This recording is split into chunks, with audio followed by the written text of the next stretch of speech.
పిండి కారం చెక్కలు నేను ఈ గిన్నెడు గోధుమ పిండి తీసుకున్నా. దాంట్లోకి ఈ గ్లాసు బియ్యం పిండి, నువ్వులు 4-5 టేబుల్ స్పూన్లు నువ్వులు, వాము చిన్న టేబుల్ స్పూను, దీనికి తగినంత ఉప్పు కారం వాళ్ళ ఉప్పు కారాన్ని బట్టి వేసుకోండి. వారం రోజులు నిల్వ ఉంటాయి అన్నమాట.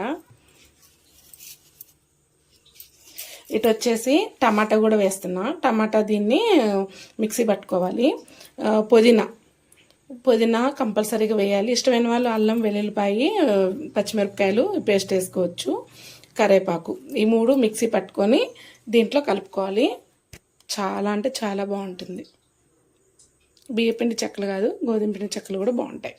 చేసుకొని టమాటాను, పుదీనా, కరివేపాకు వేసుకోవాలి. ఈ నీళ్ళతో చన్నీళ్ళతోనే కలుపుకోవాలన్నమాట.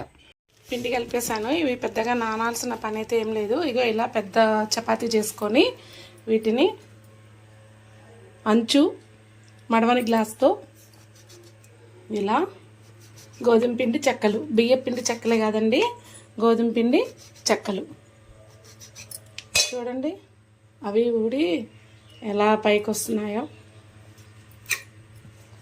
పెద్ద పూరి చేసుకొని ఇలా స్నాక్స్ అండి, స్నాక్స్ ఐటమ్స్ అడిగారు కదా సోనీ, స్నాక్స్ ఐటమ్ అడిగావు కదా, నీ గురించి చేస్తున్నాను నేను. ఇదిగో చూడండి ఎంత చక్కగా రౌండ్గా వస్తాయో.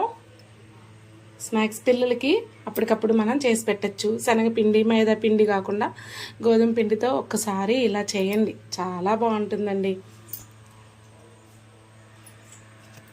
బియ్యపిండి చెక్కలు ఎలా పొంగుతాయో అలా చూడండి, ఒకటే సైజుగా వస్తాయి అన్నమాట. గ్యాస్ స్టవ్లు అండి, బియ్యపిండి, శనగపిండి, మైదా పిండి గ్యాస్ స్టవ్లు, చిన్నపిల్లల దగ్గర నుంచి పెద్దవాళ్ళ వరకు. ఇదిగోండి చేసినవి ఎలా పొంగినాయో, చల్లారితే కరకరలాడతాయి.